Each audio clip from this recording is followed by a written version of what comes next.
Welcome everyone to the first Business Alexandrina event of 2022.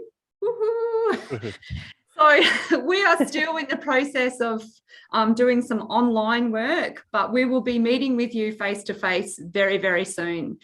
So part of meeting you today is in regards to our new Business Initiatives Grant, which opened on the 1st of February, and it will be open for another 2 weeks. And we really wanted an opportunity to talk to you a little bit more about your business. So for those of you that don't know me, and I think I know most people, I'm Lisa O'Donoghue. I'm the Manager of Economic Development. I'm from Alexandrina Council and responsible for this grant. I have Jessica Harris with me, who's our Business Development Officer, and Jess looks after the hub and will be there to help you and guide you in terms of those that are really interested to apply for the grant. And we're very privileged today to have Alex Gibbs from Smile Marketing, who is going to go through a very dynamic and tactical kind of session, because we feel that this grant is something that everyone should be looking at. And sometimes you just need a few ideas. So we asked Alex to put something together to look at how you could achieve results for your business for 2022. So on the screen, you'll see a little bit about the Business Initiatives Grant in terms of who can apply and who might be eligible. So this is all about your digital capability in terms of improving your website, your social media, engaging with your customers. So we're really today about looking at some quick wins, and Alex is here to give a little bit of that information. So without further ado, Alex, I'm just going to leave the show to you. Let's move forward. I mean, I've had my introduction, but just in terms of like all your different businesses. So at Smile Marketing, we work across digital marketing, but as well as, face-to-face, and we do big scale events as well. And we've got clients and we've worked in all your different industries, whether it's service-based, tourism. We do a lot of work in wine marketing as well. So, I'm really excited to share all that information with you in today's session. Okay, so let's get started. So if you have a look at the digital marketing landscape today, it literally looks like this on a page. And it's very... that is just way too much information on one page to start off with, right? But essentially, our options in the digital marketing landscape are just there. There's so many of them, where as a business, a small to medium-sized business, where do you start? Because digital marketing, it's a bit of a jungle, right?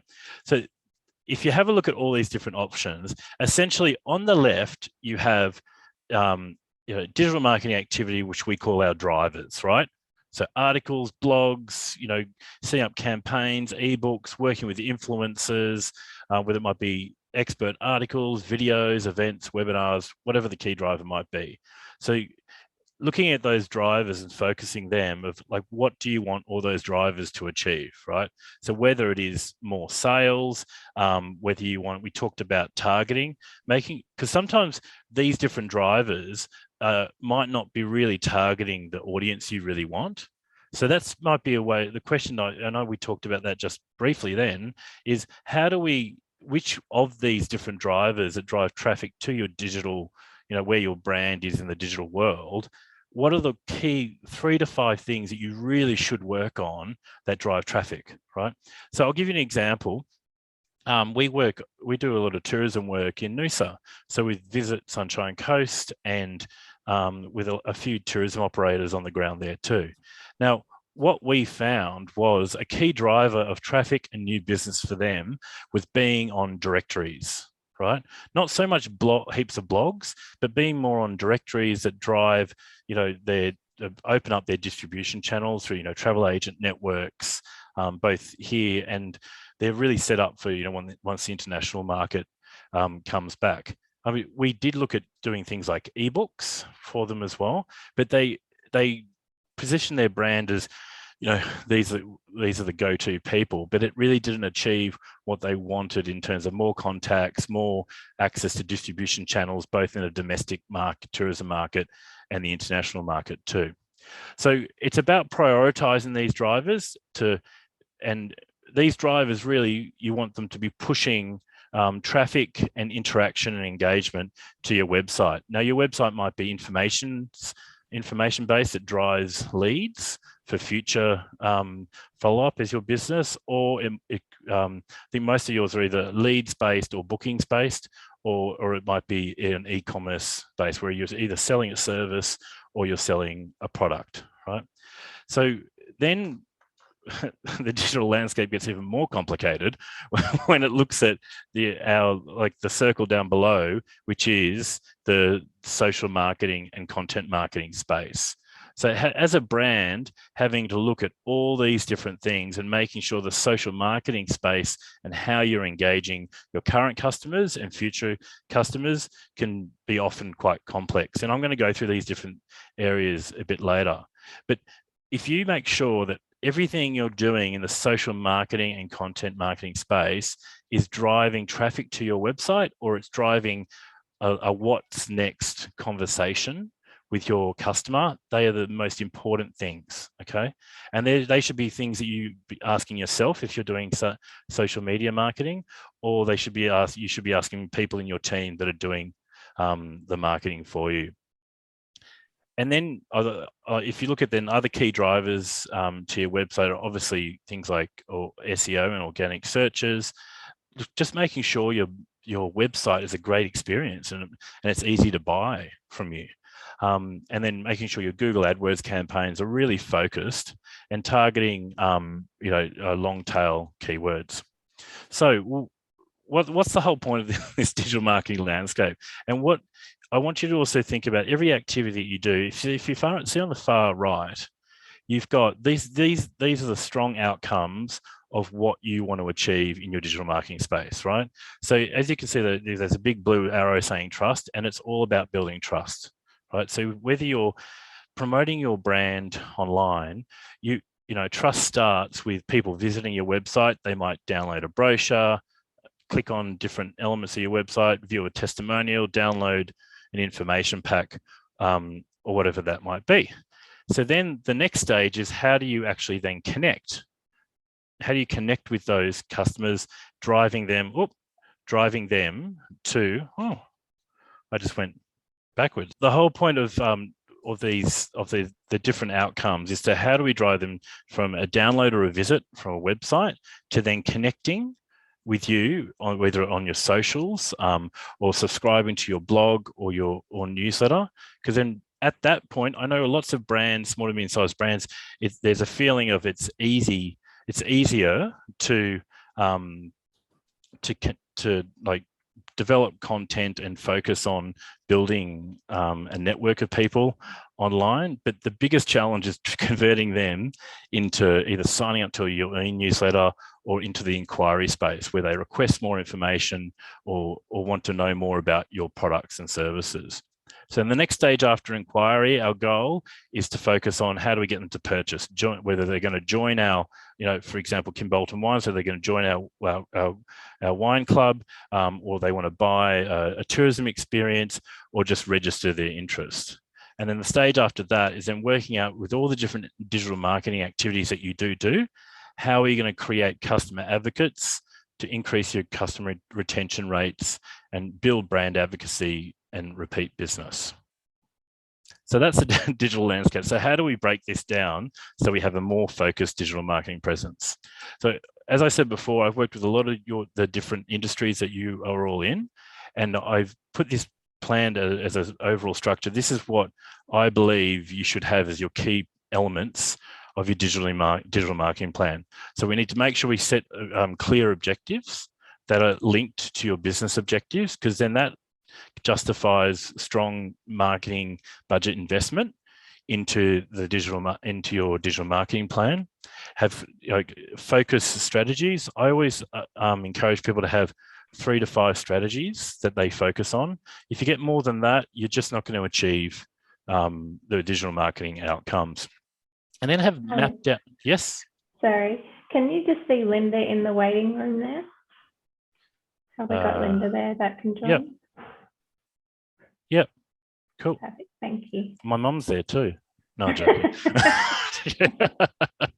And then having a focus on SEO, ensure you have like a Google Ads words presence. It doesn't have to be over complicated, but just making sure you have, you're building on keywords that drive traffic. I think it's important to have some kind of, whether it's a Facebook ad or an Instagram ad, that are helping you build your following. And then having something like a blog or content that you can share with current and future customers, so that you're positioning yourself as a thought leader or the go-to person about your business and your industry. And I think it's also important to have really base level analysis. Like, what are we measuring? So that we understand what are we measuring with all these different these activities, so that we actually feel like we're progressing. Because I know I've been there with my own business, and a lot of our clients, they might feel that they've done social media marketing for a whole year, and it might not feel like, are we actually getting anywhere? And a lot of the time that it's just about setting small goals. And that's what the next slide is about. So this is, and I'll send you guys all this information too. So this is essentially a digital marketing plan on a page, right? So you can do a more detailed marketing plan than this, but I know we're all small and medium-sized businesses, and we don't necessarily have time to do that. So what I suggest for our clients that we work with is just set micro digital marketing objectives. So what are you going to do next month, in the next 3 months, the next 6 months, and the next 12 months? And then reassess this, once every couple of months. So it might be the next month, you can't make any, in the next 12 months, you might want to grow your sales online, but that there's no way that's going to happen unless you improve the customer experience of your e-commerce store. So that could be your next month priority. And then in 3 months, it might be, we really want to build our e-newsletter email database, by 20% in the next 3 months. And then subsequently I always like to set more sales focused goals for 6 months and 12 months, because what you'll focus on in the next 3 months are things to making sure that it's easy to buy from you online. And then here's a structure to, I was saying, said just before, so what digital marketing strategies should I create? These are just some examples of the categories that you'd look at. So as an example, so the strategy for a customer digital experience, right? So the strategy might be, we want to change it takes 5 clicks to make a purchase. We want to reduce, the strategy is to reduce the click to purchase down to 3. Now that's something that is very achievable in most e-commerce platforms, whether it be WordPress, Shopify, whatever it might be, because sometimes when we build our websites, we accidentally add too many steps. So if you can reduce them from 5 to 3, or even it could be, we worked with a client recently, and we literally reduced it down from 3 to 1 click, because there was no point in going through all these different steps. And the cart and the buy now button was always prominent then on each page. Another strategy you might instigate around content is that you want to pick 3 or 4 pieces of content that you want to focus on and write about that will drive traffic. And then obviously, and so on and so forth, for social media, SEO strategies, email marketing strategies. So email marketing strategies might be like, we just want to map out, we're going to send 6 e-newsletters in the next 12 months. That just might be one of your strategies to drive new sales. And I always think you really need to have a digital advertising campaign, because with social media, if one of your social media objectives and strategies is to grow your followers, it's good to look. You'll always have some kind of organic growth, but unless you get on television or Married at First Sight, your following will grow organically unless you also invest in an advertising campaign to grow your following. And if you ever, I've had this experience lots of times. We've worked with different celebrities and Australian swimmers and I know a celebrity chef, Adriana Zumbo, and how they grow their following. And if you ask someone who's got 40,000 or a couple of 100,000 followers, if you ask them, how did you grow that? And if their answer is, oh, just organically. It's never organically when it's that many people. Often it's the case that they've been on TV or they've been part of a large scale event where there's a multi-million-dollar PR engine behind an event like that. And because they're showcased either on TV or at a big event, that drives social media followings. So we always suggest, yes, you're going to have organic growth, but always invest in followers campaigns because they work. And we're talking about how do we target the right audience. That's the best way to do it. Because sometimes organic growth in social media, you end up getting growth from target audiences that aren't profitable, they don't want to engage, and they don't turn into sales. So you're better off investing in a digital marketing campaign because I mean it could be just a couple of $100 a month or $1,000 a month, but you're then targeting the people you want to speak to. So once you've established your key strategies, I think it's really important to figure out, okay, so what skills do I need? Both in my internal team, or it might be yourself. What skills do I need to develop, and the combination of who I might use within my team, but also external help, whether from an advice or strategy perspective, or actually doing the work. Because if you don't quickly review what you need with your skills, you'll accidentally fall flat on delivering this plan. Okay, so and then also just really have a focus on, all right, so this is the result we want, right? The result we want, an outcome we want a better and more enhanced experience.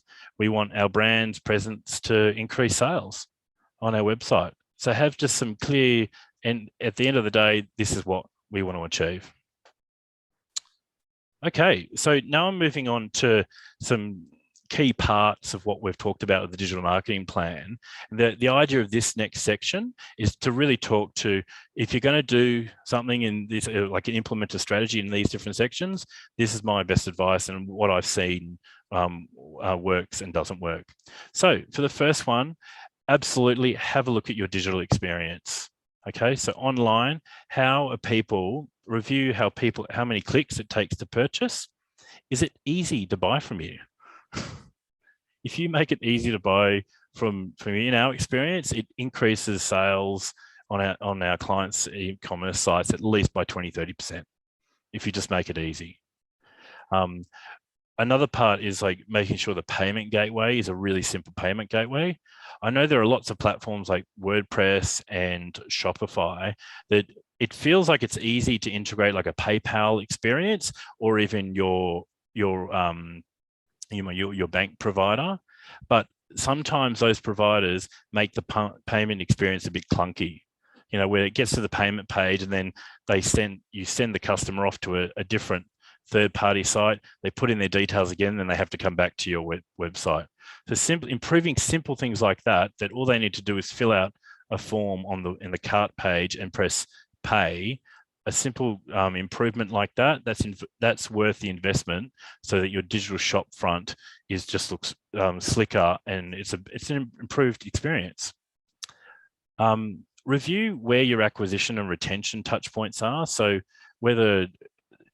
for some people, an acquisition touch point might be coming into a landing page and you're promoting a certain offer. Is it easy to take up that offer? And then from a retention perspective, if you've got repeat customers coming back, like how easy do we make it for them to buy? Do we make them log in first and then search and add things to the cart?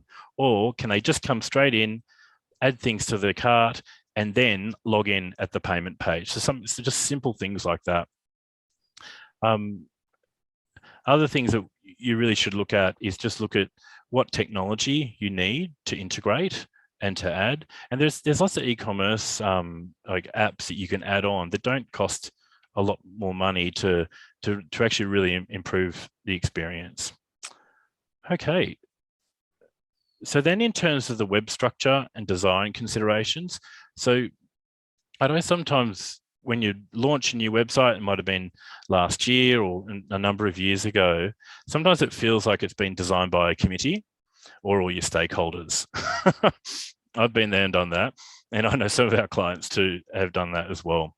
But here are just some key considerations of really, like, if you want, you need to focus on making sure it's a clean layout that's really, and a focus on being mobile responsive.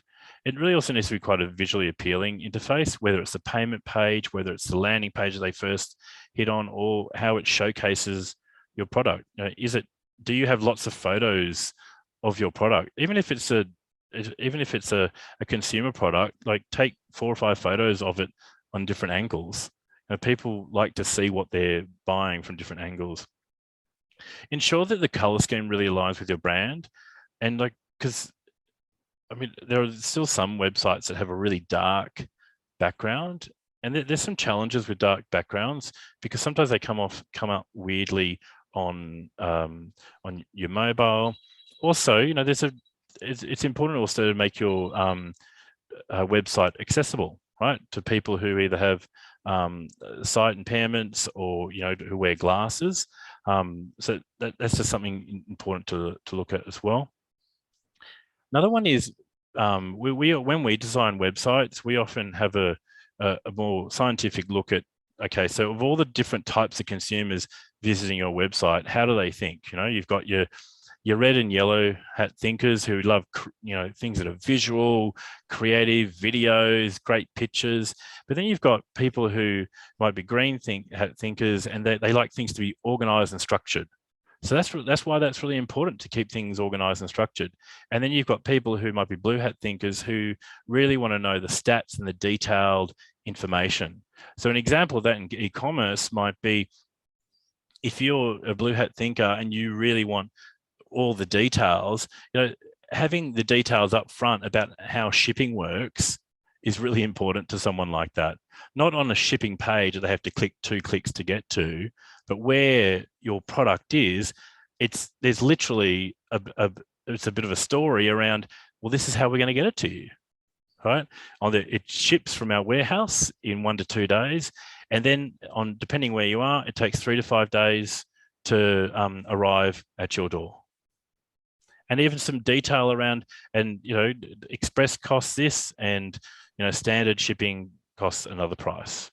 Being upfront, I think, is really important for the different types of people, and how they think about an experience on the website is really a key consideration. And just make the navigation really simple and logical.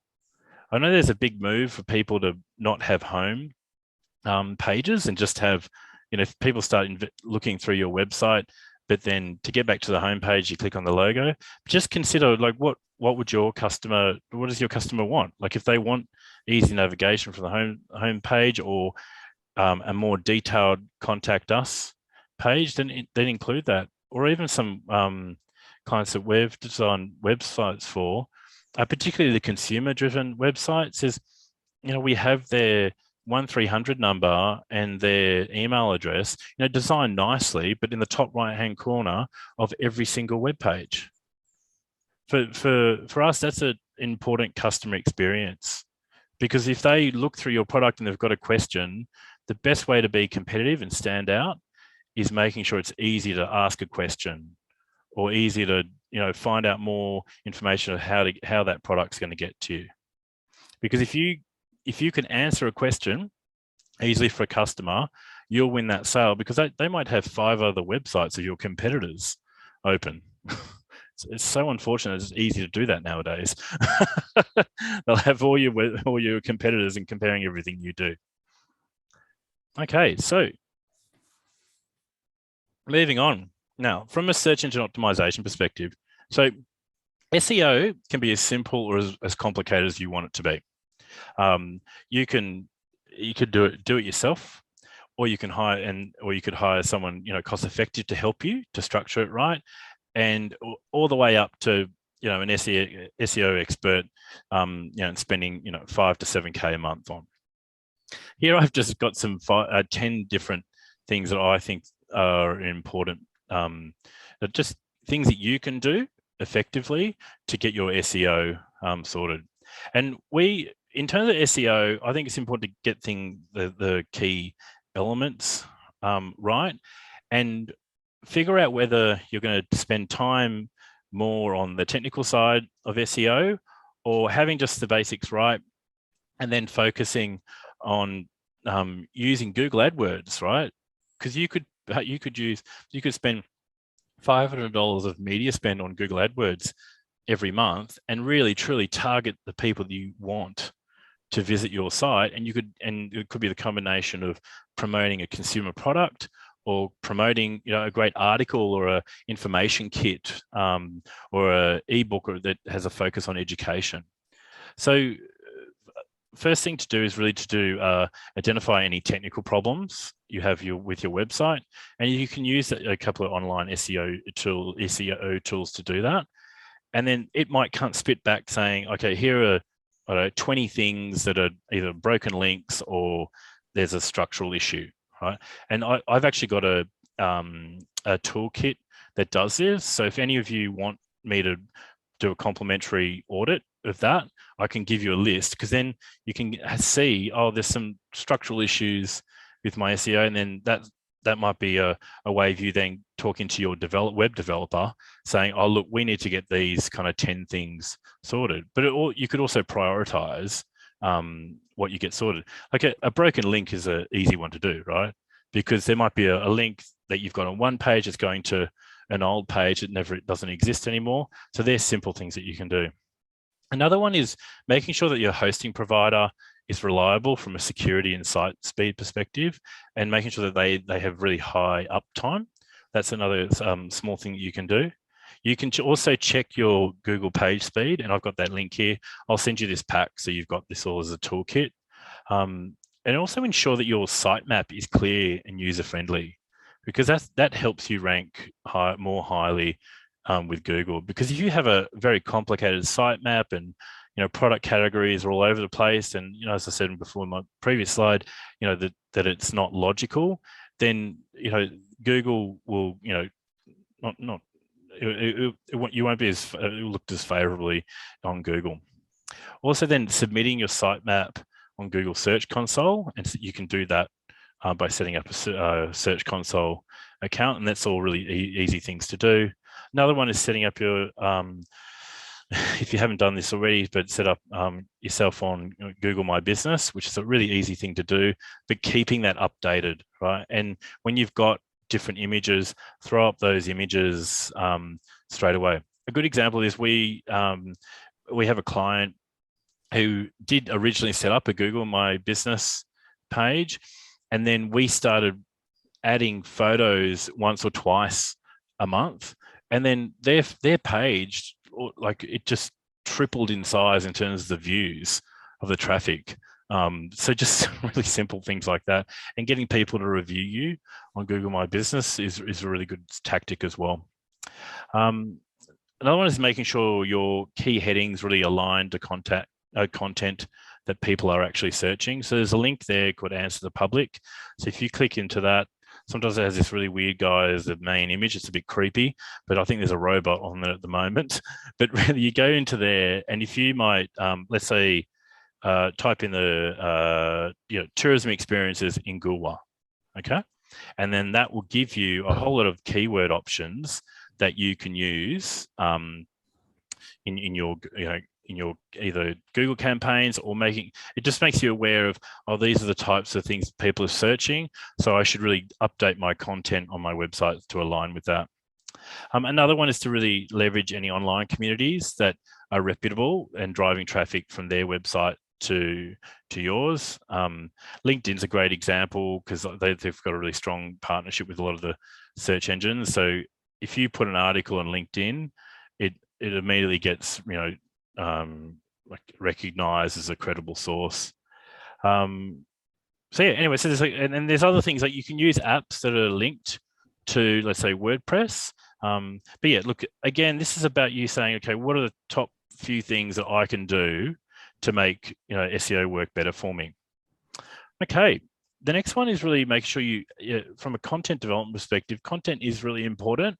to building a digital marketing presence online. So I encourage you to really, I've got a long list of all kinds of different posts that you can have. So everything from, let's say, a frequently asked questions post, could be a checklist, it could be a how-to post. I think each month you need to really make sure you've got a content plan, that you're showing a mix of content. So it's almost, we tend to say, look, post 3 posts that are interesting articles, or or gives people something free or informational based, and then the 4th post is, just in terms of rule of thumb, the 4th post is a sales focused post. And you should always have at least 1 or 2 posts a month that are driving people to an email newsletter sign up page. Okay, because the aim is, if you've got 1,000 followers, you want to be pushing those, remember we were talking about building trust? We want to push those people who've connected with you online to the inquiry stage. And part of the inquiry stage is, signing up online. So yeah, so I encourage you to focus on your content, have different categories, whether it be useful content, could be entertaining content, or could be timely content. It could be an announcement about a new product you're launching, or it could be an announcement that's quite interesting from an industry perspective that then's interesting to your customers. But again, focus on a few ideas. Don't go nuts. I think there's like 15 ideas there for you, but just focus on 3 or 4. Okay, social media. Wow, this is the biggest beast of all, really. I get asked a lot, should we be on this platform or TikTok or whatever it might be? My biggest advice for you, just focus on 2 or 3 channels where your customers are. Okay.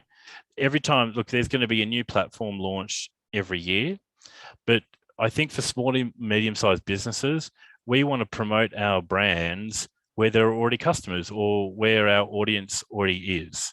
So if you're not completely across the latest platform, don't worry about it, because consumers are still trying to figure out how they want to interact with these new platforms.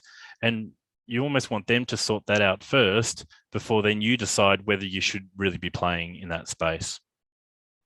But in terms of social media, I think it's important to really have a structured social media plan every month that then posts across all your platforms.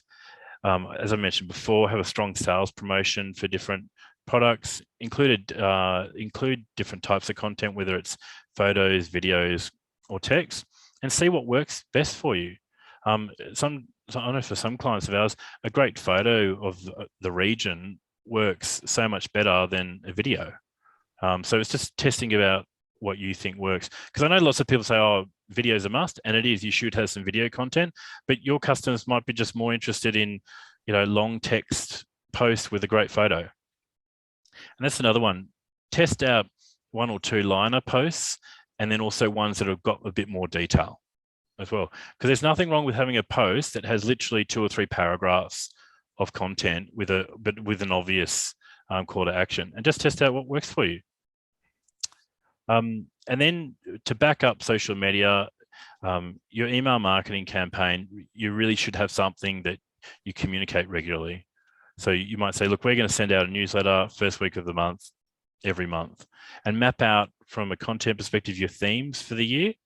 And because that can also, if you map out the themes for the year, that can also help you focus on what kind of content do we actually want to develop throughout the year. And then another one is making sure you have your email list just in one place, right? So just pick a platform, whether it's Campaign Master or MailChimp or Klaviyo, just pick one place, and that's where all your email data goes to. Because I know we've worked with lots of clients where their email database is just in all different places. And a lot of those email databases, they can easily now integrate with a website, and maybe you might have a CRM too. I'm sorry, there is my question. But you're saying I'm one of these people, I have, also with financial, if it comes to paying and stuff, you have your clients in, let's say I have it in Xero, I have it on my website. I have my own email address, well, my business email address where people sending me email, but now I was looking, should I have a platform to have everything? And that's why what I was saying at the beginning, have a mess. So what you're saying is actually, can I actually have my email content all in just in the website? Is that actually possible at all? Or do I really need MailChimp or Monday or anything like that? Yeah. So, okay. So, like we've handled different integrations like that before, but to keep it somewhat simple, you should really make sure that if you've got like depending on how many customers you have, right? Let's say if you've got, I'll do the first scenario. Let's say if you've only got 200 or 300 customers, right? Then you really should maybe set it up so your website's connected to MailChimp, okay? Because inquiries can go straight through the website, go straight into your whatever list it might be, and that could be your inquiries list, and then you might have a current customers list in MailChimp, okay?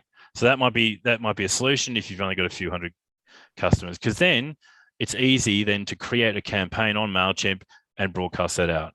Remembering also MailChimp, its role is to broadcast out email, okay? It's not necessarily to be a CRM, okay? And obviously the website's point is to capture leads that needs to then go to a place. There are different add-ons that you can do to, let's say, a WordPress site that becomes a bit of a pseudo database, but you still need a platform to broadcast the email, okay? So that might be a solution. So I know we work with a healthcare solution in Adelaide, so it's a healthcare company in Adelaide, and they just want to keep it really simple. They want to communicate to their clients frequently, so we built them a WordPress site, and that's directly linked to a MailChimp broadcast and then that works for them now. And then we're looking at a new CRM for them in the future, but that will connect, right, to the website and to MailChimp. Okay, so that's what you should potentially consider if you have into the thousands customers, right? Having a CRM where all the details do come into, but then it's integrated, when it's very easy to do this nowadays, to a platform like MailChimp. And then you just see MailChimp. MailChimp is there to send out lots, thousands of emails. And then from a Xero perspective, Xero is there just to create invoices and provide financial reports. Because sometimes, like different platforms, Xero will say, oh, we can do this. And then MailChimp can say, we can do this. And then a website will say, oh, we can do CRM too. But they're not, like their purpose isn't to do those key things. Does that help? Yes, thank you very much. No worries. Okay, so we're quickly running out of time. In terms of a Google ad campaign, look, as I said, I've given you that tool to have a look at what Google ads you should really include as part of your campaign. Group them and then create small ads that are focused on driving key traffic. And look, you could spend $300 a month, or you could spend $10,000 a month on these things. I think start small and see and learn from it. And then just focus on having a look at the reporting, and they're all really pretty simple reports, which is great. It's a great platform. But if you're a small business, focus on long tail keywords. So they're keywords like, so rather than say wine as a keyword, it should be wine Chardonnay in Langhorne Creek, right? So that's a long tail keyword. So you'll get more targeted traffic that way. It'll be less traffic, but you'll get more targeted traffic. Whereas if you just have a keyword called wine, you'll get heaps of traffic, but it won't be targeted traffic. Okay, and then in terms of Facebook advertising, so I think this is a great way of you to test out content, different content that you've created. It's also a really good way of building a following that then you're then pushing that following quickly to sign up to an e-newsletter. It's also a good way of promoting your landing pages. And we often do a Facebook campaign where we have different types of objectives, right? So have a Facebook campaign that drives sales. So it's focused on buy now. To build a marketing database, run a competition, right? So if you're the first 100 people, you get a voucher, right? So those campaigns will work really well in the consumer market. They can also work really well in the tourism market of building a database. Another one is promoting the content that's already on your page. That's a really good way of investing in content and then promoting it to then you build more of a following. And another one really is focusing on direct landing pages that you're promoting a key call to action. So that's Facebook in a nutshell, hey? But Facebook can get really, really complicated. But if you just have a few of those campaigns running, you'll be ahead. Okay. So in terms of next steps and making this happen for your business, look, I encourage you to engage with a Business Alexandrina member. Check out the members directory. We're members and have been since the start of Business Alexandrina. So please feel free to reach out to me. As part of today, you get a complimentary follow-up consultation over Zoom, just to help you walk through what we've talked about today and really focus what you want to do in the digital marketing space. You know, I'm great to meet with in terms of like saying, Alex, I'm thinking about this, but I don't know about that. You know, or should we put $10,000 into this, or $100,000 into that, or should we not do it at all? Okay, I have lots of conversations with people like that all the time. And then look, if you want to work with me and the team, look, we can work with budgets from $1,000 plus on different projects. But also, look, you've got that half an hour with me, so you might just want to go, oh, look, I'm thinking about connecting MailChimp to the website, and I can give you advice around that.